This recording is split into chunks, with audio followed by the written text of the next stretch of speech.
Welcome to Three Grown Girls, a podcast where we discuss issues that affect women as they navigate the 21st century. This is a space created by Jamaican women to discuss topics of importance to us. We're talking relationships, money, career, and the varied things in between. Through it all, we encourage women to live their best lives.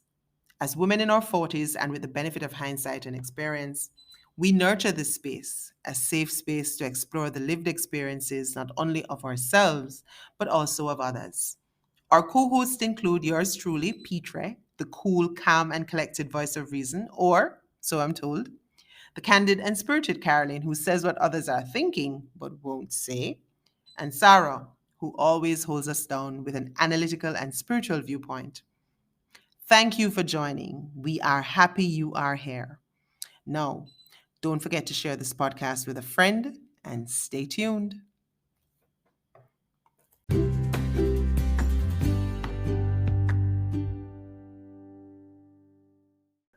Shout out to all our peeps, and by peeps, I mean our listeners and supporters. Thank you for hitting that play button. And how have you ladies been? What a gone?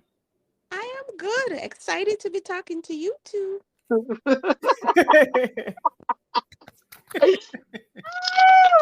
good too. Hi. Happy to be here. Survived another Monday. Yeah. So Mhm. now that we get to talk, I'm feeling better. Aw, miss you too. Girl.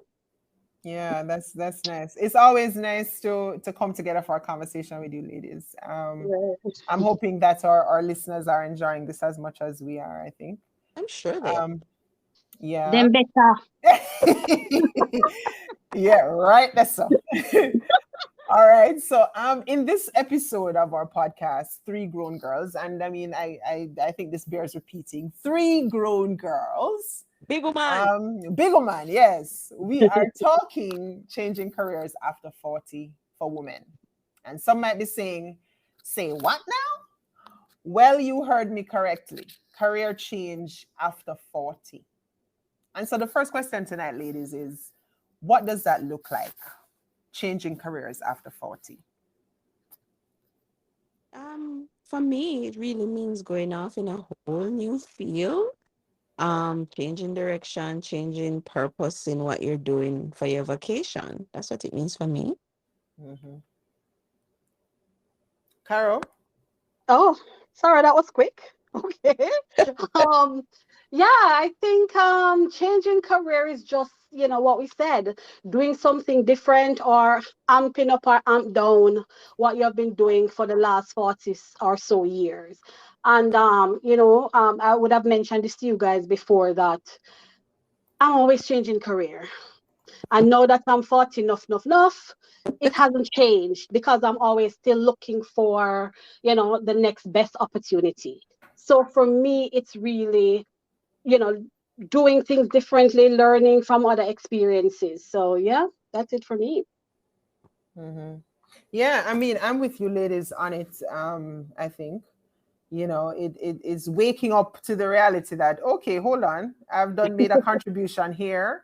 And I want to try something different. I think it can be as whimsical as possible because I think sometimes people think when you're making a career move, it might be something that's hugely intense. Quite Right. frankly, I don't think it needs to be intense. I think, like you said, Cara, it can just be that, maybe you get a little bored with Yes. what you're doing, or maybe it's a little bit more profound in terms of, oh, I've made my contribution here, I know I need to move on.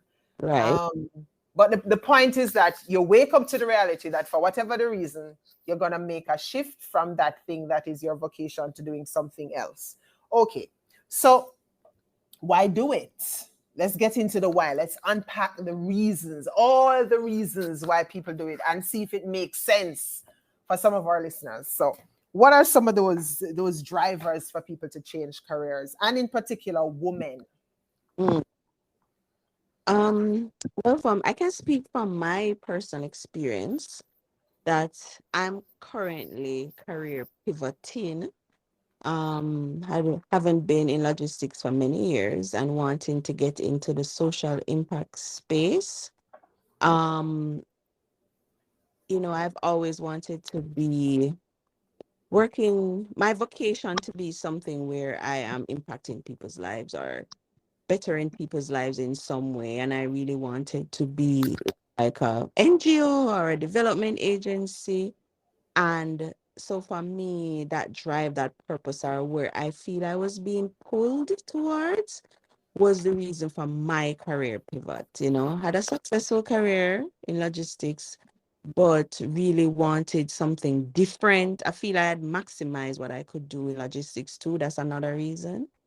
Mm-hmm. And really wanted to do something more meaningful on this side of 40. So that Okay. that that was the driver for me. Okay, excellent. Carol, any personal stories in kind of reflecting on the why? I mean, you've given us a kind of taste of it by saying what you did earlier, but is there a particular Um, yeah. so from a personal perspective, I'm not necessarily, changing career at this point. Mm-hmm. Again, like I said, I'm always looking for the next best opportunity. And I think that once you get to that 40 mark, 40, 39, 40, 41 up, you become a lot more reflective of your life and the Yeah. choices that you have made. And that also include your career choices. And I like to think that, when you get to that age, it's really our decade of opportunity to Mm, be Mm-hmm. who we want it to be. I like that. So I find that I'm just trying to figure out, to be honest, what my next move should be, right? Mm-hmm. And I would have mentioned this to you guys in our conversations that my side gig is teaching. And I've always fancied myself a good teacher. So I'm thinking that it's something that I would want to do as my next career move, Mm, right? So it's about figuring out how I'm going to get there, what it is that I need to do to get there, and actually whether or not it's a step I want to take, because we have to also acknowledge that at 40, you have a lot more responsibility. You have a oh, lot more financial obligation, right? I was joking with Ernest the other day that now that he's making good money, I can stop and go to school. And he was pretty like, yeah, yeah, yeah, that's what you want to do. But I was actually talking about becoming a lawyer. And he's like, okay, oh, yeah, man, go on, money I make. And, it's having that support that helps you to kind of figure out that, okay, now is probably a good time to figure out who do I want to be now? You yeah. Yeah. know? So, yeah. Yeah, no, I mean, I think you both of you have said some really have said some really interesting things. I mean, that little bit there, about is having that conversation with your spouse and then being able to kind of have him give you the wings. I Yeah. think sometimes that's an important part of the consideration for the career change as well. Just being empowered by the people around you who say, "Yeah, man, you kind of feel like you're change something. Go ahead and do that." Yeah, go on a road. Yeah, go on a road, exactly. All right, so you have decided to change course. What are the steps now? What are the set Oh, of Lord. considerations that you need to begin to pencil out or pencil in to say, well, I'm going to make this move. What do I do? How do you do it? I think If I could go first, I yeah. think and it's true too. You have to be sure that it's something that you want to do, right? Because if you're deciding to change path, it means that you're going to essentially change your life. So how is it going to impact you financially? How is it going to impact your family? We know that a lot of people are, for example, having kids later in life. So it's not unusual for a 40-year-old to have young kids, Yeah. right? How is that going to affect that family balance?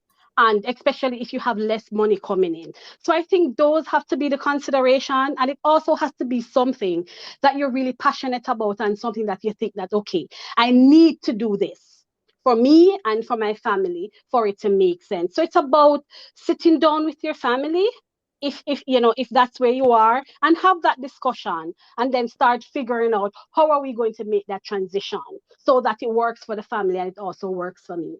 Right. Mm-hmm. Yeah. I agree, Caroline. I think you first have to own your why. Whatever that why is, why do I want to make this career move? No. And once you have come to terms with your why and you really feel like, okay, I want to make this move, And I think the next step is really researching the area that you want to go in. Or you may be very adept in it and know about it already, right? But if you don't, do some research to see what do I have now that I can use as leverage to springboard towards that new. Mhm. And then if there are gaps, identify what those gaps are. And then do I need to retool? Do I need to go back to school for Yeah, those are really, yep. or higher education, right? And then to go towards that and make a plan towards that retooling and kind of networking as well. You know, I think we talk about that a lot, guys, in terms of networking. People who are already in the field that you are following out their trajectory, what they had to do, you know, introducing yourself to people online, and I would say, and then get into it and just take the plunge, P. Take the plunge, yes. Yeah. I agree. I think you ladies have made some really excellent points about all of the considerations that need to go into it. And I think the only thing that I would, or the only two things I would perhaps add is one, maybe be mindful of your personal branding Oh, yes. as part of the considerations about the move, Oh, and what this then man? two. mm, Oh, what this man about personal branding? No, I'm serious. I mean, there's quite a lot of content that's coming out on LinkedIn, for example, about, if you're going to do some kind of career pivoting, Right. well, you also want to, fix yourself a certain way. You want your potential market to be processing you in a particular light. And so I think, you might want to think a little bit about your personal brand as well, which is, in related to everything that you've said already, including this Right. business of owning your why. Yeah. And then I think the other thing I would throw in, and it's related to the point you made, Sarah, about networking. I mean, I think to the extent possible, if you could find some kind of mentor, um, that might also be beneficial. So Yeah, somebody in the that's space who's true. doing really well, who can maybe open a door for you and who can kind of, walk you through it. Um, Again, finding that person might be, a bit of a job in itself, Oh, yeah. but but I don't know, set your sights on it and see if it if you can make it happen. And I think if you can make it happen, then certainly it will be beneficial. All right, so we're looking good. We're talking for those of us who have just joined us, the whys of the career pivoting after 40 for women. So now you've made a plan. Yes, you've made a plan, and you pencil out some things, but you and I know that sometimes when you pencil out it, so boom bam, right? So you get into the so yes, you met the plan and you take the leap and you're in the zone. How do you ensure that you have success in the zone? And if you don't Oh, no. achieve the success, what do you do? Oh Lord. Boy. I don't think there are any guarantees, P. Right? Okay. You can pencil out all you want and have your plan ready. But if Mm-hmm. certain doors do not open, no matter how hard you try, it might be a signal that probably you're going in the wrong direction.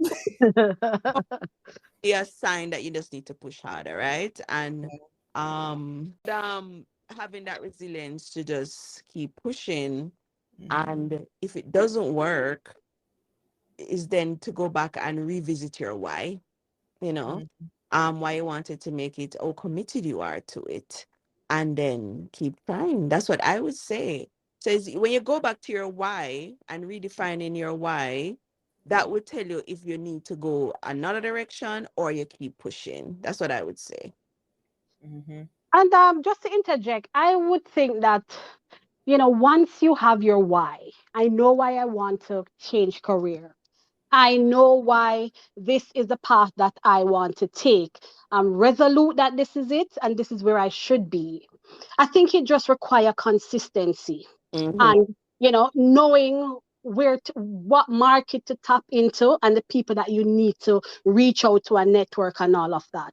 And if you're consistent, you're very purposeful about what you're doing. And of course, I know that anybody over 40 is very practical as to whether or not whatever it is that they're venturing into can work. So you would have done that research already and know that, okay, this is something that is possible. So when a door doesn't open and when there's rejection, it's not necessarily go back to the drawing board. It's maybe pivoting to something else or maybe taking a smaller step to get to where you want to go.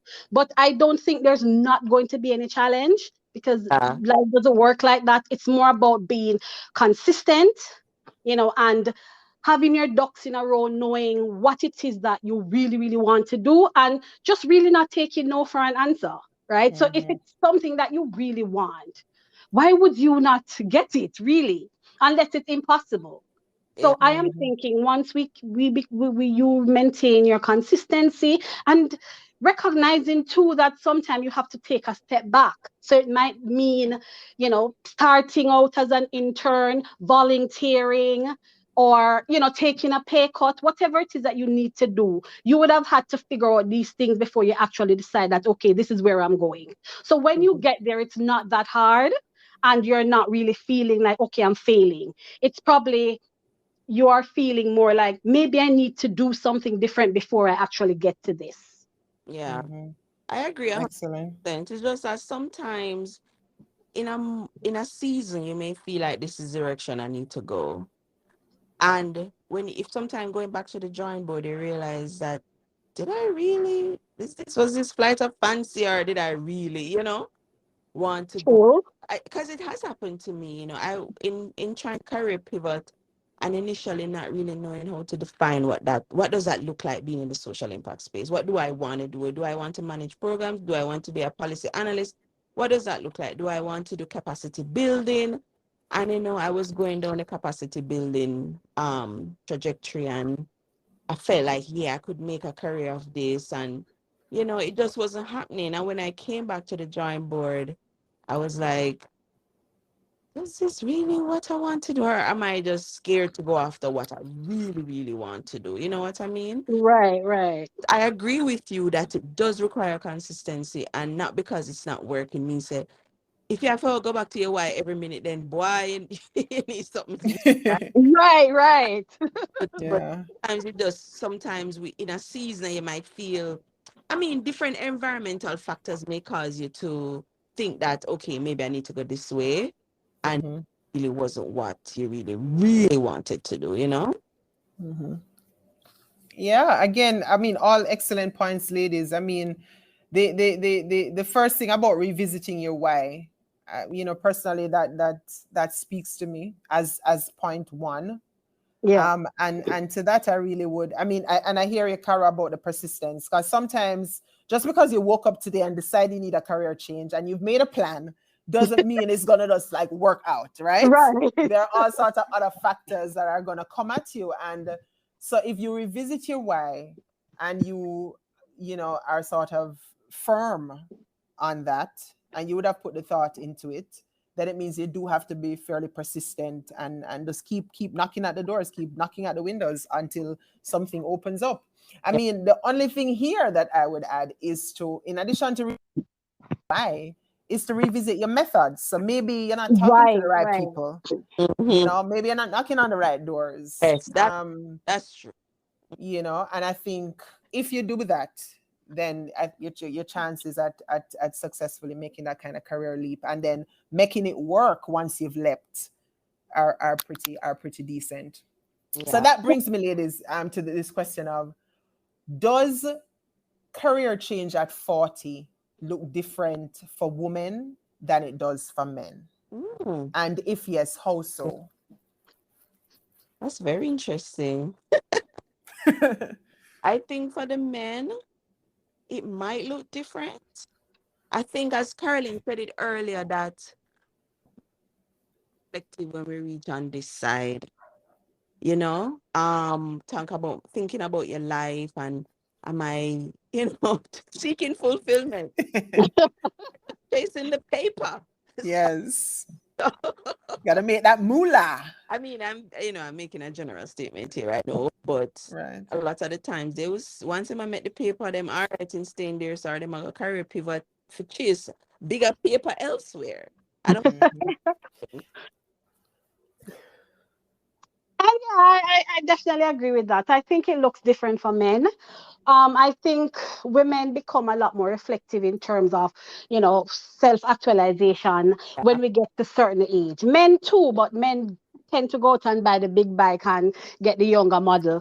But for us, we look So at it's different. how it is that we're going to make our lives better Mm-hmm. and more fulfilling. And we have to also recognize that sometimes changing career at 40 does not necessarily mean changing to a higher paying job, or looking for something that is better than what you have. Sometimes it's about downsizing too, and taking a step back, That, so you can travel, spend that's more time true. with family and all of that. So looking at it from that perspective, I'm not sure men really think like that. And again, that's a generalized statement. But what I found too, and I'm just looking at it from my perspective and my circle, most men are usually in the career that they want to be in, Yeah. right? And they're fine. And they're not looking to say, okay, I need to change and do something else that is more fulfilling. As one of you guys said, once you're making the money, you're just looking to make more money, Mm-hmm. right? Not necessarily for career fulfillment like us, but to make sure that they're more consistent and can maintain their lifestyle. Um, For us, it's about who we are. It becomes what we want to be and how we want to be remembered. or could it be because they have always had access to the workplace Mm-hmm. and it's relatively new for us in the last? So Men have enjoyed hegemony sorrow. yes, certain. Yeah. Yeah, Comfortably seated in their positions of authority yeah. and making that good money. Yeah, a conversation we had where you were sharing some details about the um The study at UE. yes. Right. Yes. It's where they, 80% at last examination, 80% of students at the University of West Indies or graduates are female. So 8 of every 10 are women. Mhm. Yet, when they go out into the world of work, it's that lovely 20% of men who are commanding the jobs. And I mean, we could interrogate that a little bit more, because a part of that challenge is that the areas of study that women pursue look a little bit different Oh yes. than the areas of study that men pursue. And so the areas that they're predominantly in tend to command a higher salary than women. Mm, And then, of course, we still have those kind of nuanced situations within the workplace where a lot of women are middle managers, but the men are the ones who are the top dogs. They're the ones inside the boardrooms. They are the ones who are so-called senior directors and so on, with few exceptions. yeah. Even though we do have a trend, where we see that is changing in some spaces, of course. Yeah. Um Yeah, yeah, they can invest less to gain more. We have to do Right. way more to gain the same space that they're in, definitely. absolutely, absolutely.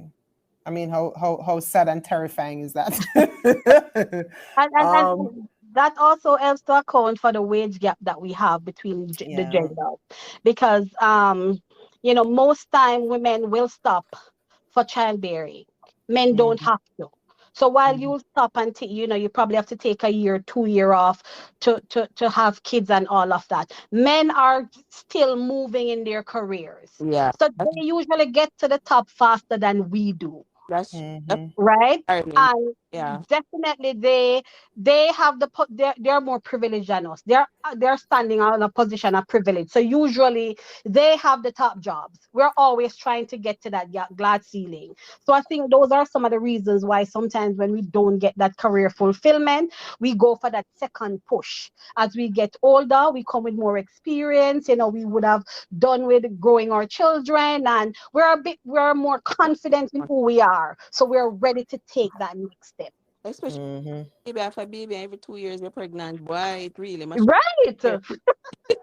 But it's changing in Jamaica though. Some years ago, I'm not sure what the statistics is now, but the ILO, International Labor Organization, had Jamaica number one in having the most female managers per capita in the world. Right, I saw that Mm-hmm. somewhere too. And your manager is more likely to be a woman in Jamaica than a man. I think it was like 60% of men Mm-hmm. were female. Yeah, so Jamaica now going too bad, better than here in North America.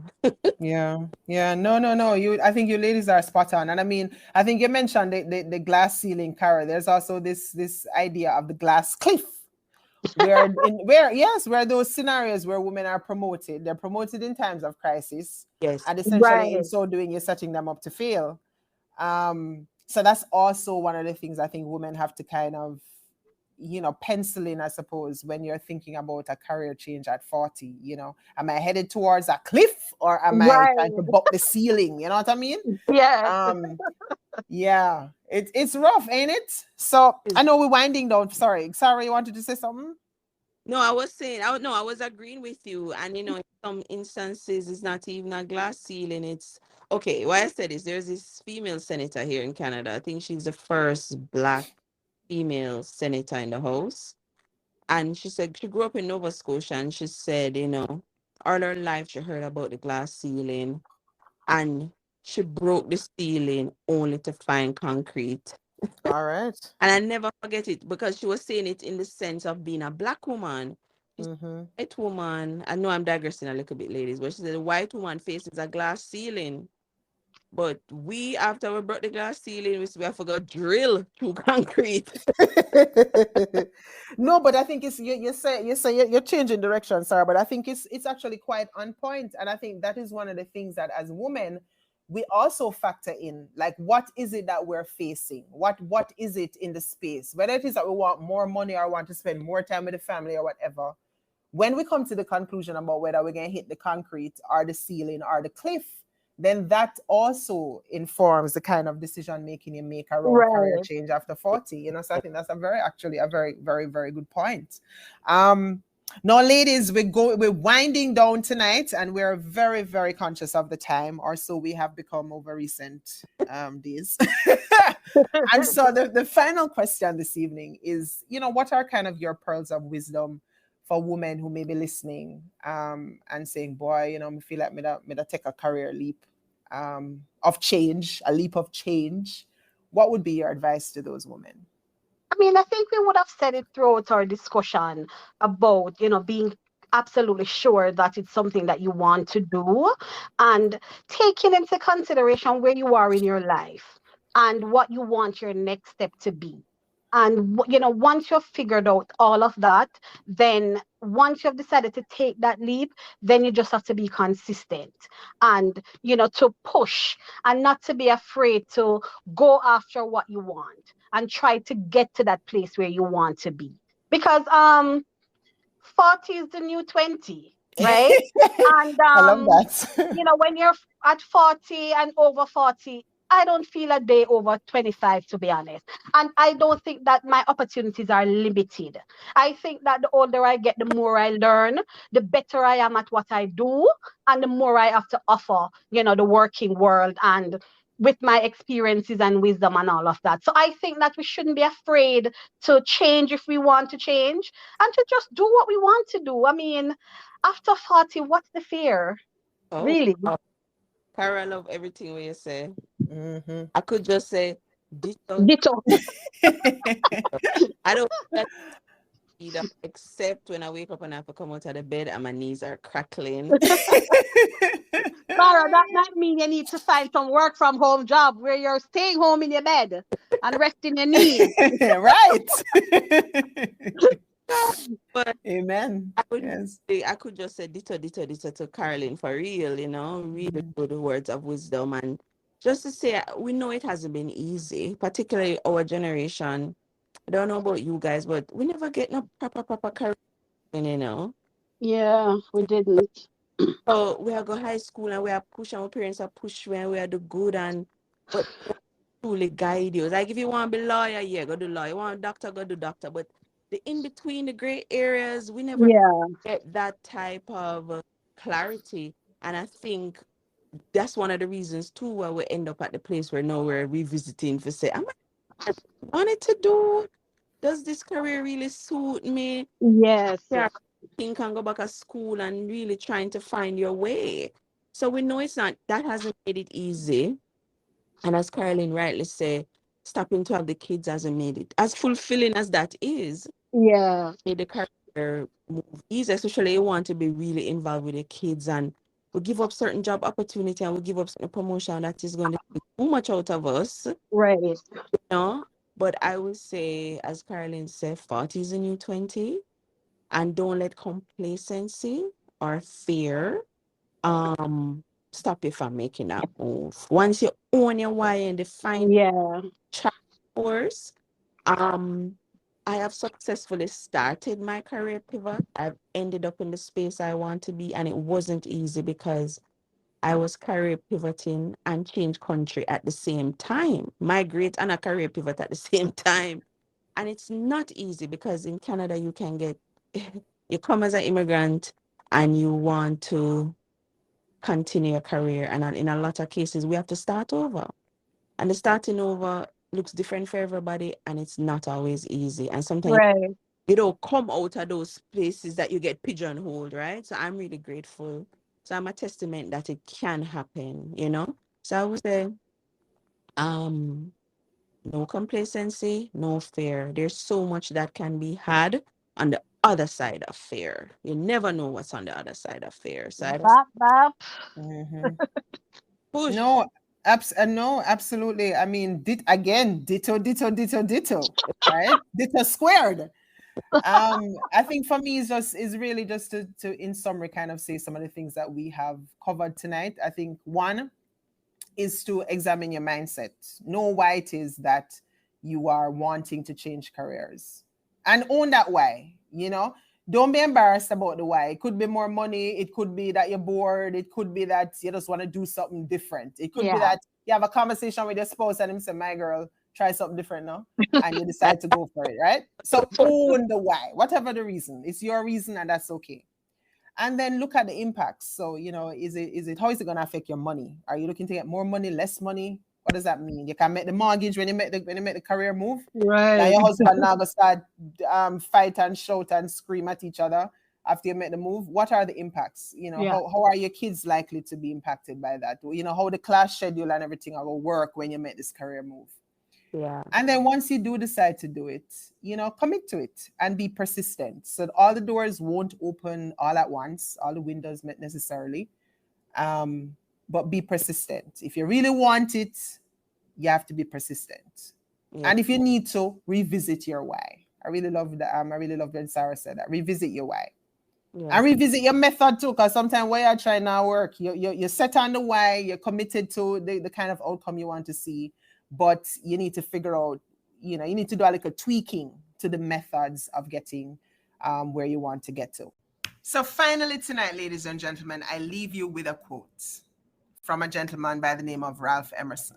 It says, "Do not be too timid and squeamish about your actions. All life is an experiment. mm, Whatever will come, therefore, go for it. Nothing is guaranteed." That's our show for tonight, people. Amen. Peace. bye. See ya.